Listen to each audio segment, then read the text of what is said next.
자, 안녕하세요. 노영희의 출발 새 아침에서 한 분만 판다 출연 중인 시사평론가 김현성입니다. 안녕하세요. 변호사 김태현입니다. 지금요, 올해 첫 라디오 청취율 조사가 이루어진다고 합니다. 먼저 02로 시작되는 전화는 일단 받아주세요. 청취율 조사일 수도 있으니까요. 즐겨 듣는 라디오 프로그램은 뭐죠? 이렇게 묻거든요. 그럼 뭐라고 대답하시면 되냐? 노영희의 출발 새 아침. 이렇게 대답해 주시면 되죠. 청취율만큼 더 깊이 있는 내용으로 보답해드리겠습니다. 저는 원래요, 청취율 뭐 이런 거 그냥 별로 신경 안 쓰는데 안 나오면 여러 사람 피곤하니까 잘 좀 부탁드릴게요. 자, 청취율 조사 전화에는 노영희의 출발 새 아침.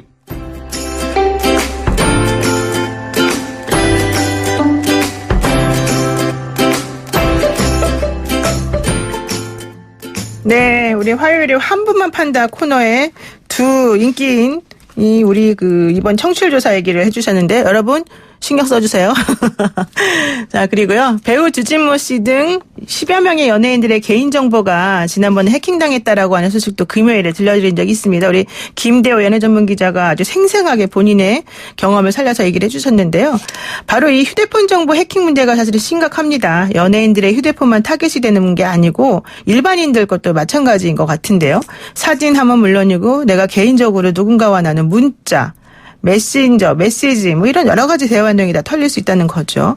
해커 출신의 보안 전문가 권석철 큐브피아 대표와 한번 이 소식 잠깐만 짚어보도록 하겠습니다. 대표님 안녕하세요. 예, 안녕하십니까. 네, 먼저 이번에 배우 주진모 씨를 비롯해서 한 연예인 10명 정도가 해킹을 당했다. 이런 얘기가 지난 주말 내내 들려왔는데요. 구체적으로 어떤 방식으로 이런 일이 벌어진 건가요? 예, 먼저 스마트폰에서의 해킹은요, 여러 가지 방법이 있을 수 있습니다. 그래서, 네.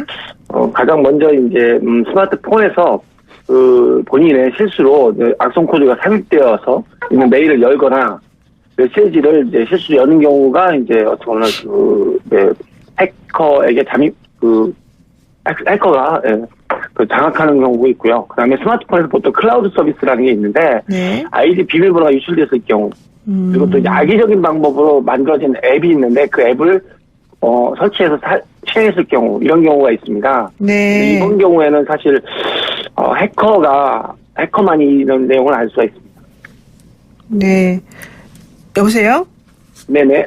예. 그러니까는 스마트폰 해킹하는 방법은 여러 가지가 있을 수가 있고, 악성 코드가 나도 모르게 이렇게 설치가 되는 경우도 있고, 클라우드 서비스의 아이디나 비밀번호가 노출이 되는 경우도 있고, 먼저 이런 얘기신 것 같은데요. 네네. 클라우드 서비스를 적극적으로 이용하시는 분들, 이런 분들은 사실 본인이 이 아이디나 이런 비밀번호를 잘 관리한다고 해서 이게 해킹이 안 되는 게 아니라는 얘기예요, 그러면은?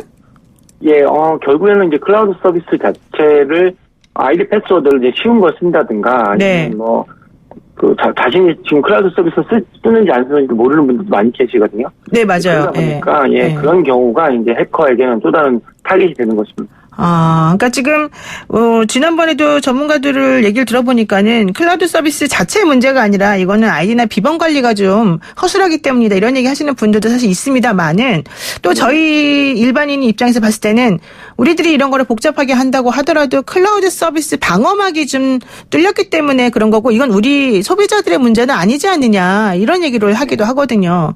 예. 근데 사실은 클라우드 서비스 자체가 만약에 해킹을 하려고 그러면, 네. 어떤 큰 기업에 대한 해킹을 통해서 접근을 하는 거거든요. 네. 그런데 그런 경우에는 해커들 입장에서는 해커들 입장에서 어떻게 보면 많은 정보를 얻기 때문에 쉬울 것 같지만, 사실은 방화벽이나 이런 것도 많이 되어 있기 때문에, 나름대로는 접근하기가 쉽진 않습니다. 물론 해킹이 안 된다는 건 아니에요. 그러나, 네. 사용자들의 관리나 이런 것들이 어쩌면 더 많은 해커의 타깃이 되고 있습니다. 그렇군요. 근데 사실 어떤 분들 같은 경우는 내가 이 클라우드 서비스를 쓰고 있는지 아닌지 이런 것도 잘 모르고 그냥 쓰시다가 좀 낭패를 당하는 경우도 있는 것 같은데요. 예. 그런 거는 어떻게 알아볼 수 있어요? 자기가 이걸 하고 있는지 안 하고 있는지를? 가장 중요한 것은 스마트폰 설정의 어떤 화면에서요. 네. 계정이라는 게 있습니다. 계정 내에 보면 데이터 자동 동기화나 클라우드 이런 용어나 아니면 클라우드 및 계정 메뉴 이런 가입 메뉴가 있는데 거기를 확인해 보셔야 될 것 같습니다. 그러니까 데이터 자동 동기화라고 하는 메뉴에 보면 그런 게 들어 있어요. 예. 그러면 거기에 클라우드가 만약에 설치되어 있다 그러면 본인이 쓰고 있는 것이죠. 네, 그러니까 설정이라고 하는 항목에 들어가서 좀 천천히 살펴봐야 되겠군요. 네, 그렇습니다. 네, 알겠습니다. 지금 또 하나 이제 우리가 좀 생각해 봐야 될 부분이요. 이번에 피해를 입은 휴대폰이 삼성전자 안드로이드 폰이었단 말이에요. 그러다 네. 보니까 아이폰은 안전하고 안드로이드 폰은 그러니까 아이폰은 괜찮고 안드로이드 OS를 쓰는 폰은 안 좋다. 뭐 이런 얘기도 있는 것 같은데 맞아요, 이게?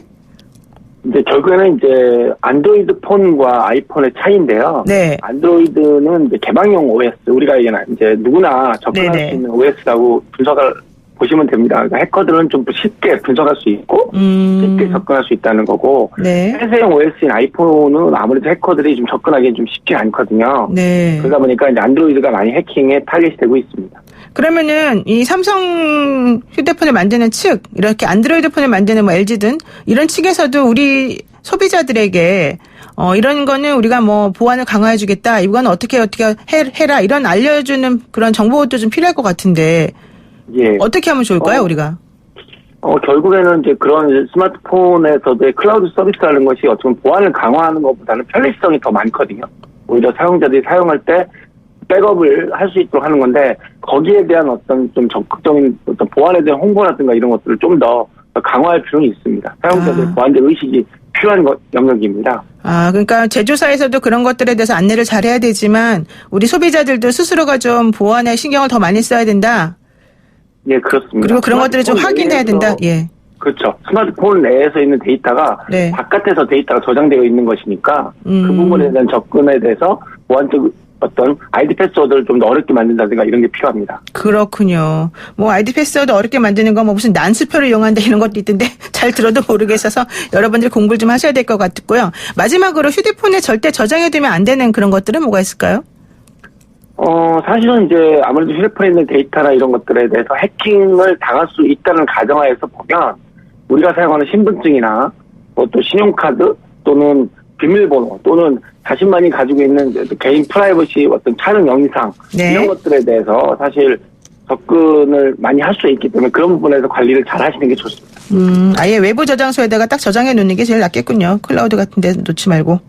예, 그렇습니다. 예, 알겠습니다. 오늘 말씀 여기까지 듣겠습니다. 고맙습니다. 네, 감사합니다. 네, 지금까지 권석철 큐보피아 대표와 함께했습니다.